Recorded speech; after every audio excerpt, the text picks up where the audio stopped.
video, I'll be showing you how to use the round between function to generate random numbers to create your own data set.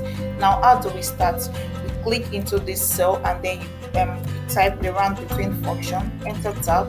Now we're going to be getting the random numbers in between two distinct figures. Now we're going to be using 17 and 79, 17, 79 to get our random numbers.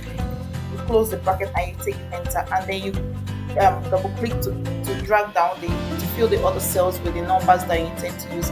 Now you need to note something.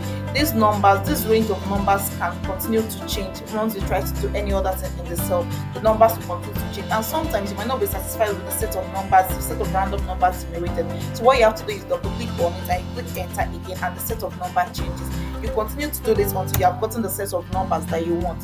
Now, to retain this set of numbers, for it to stop changing anytime you do anything, what you have to do is you copy, and then after copying, you repaste as value.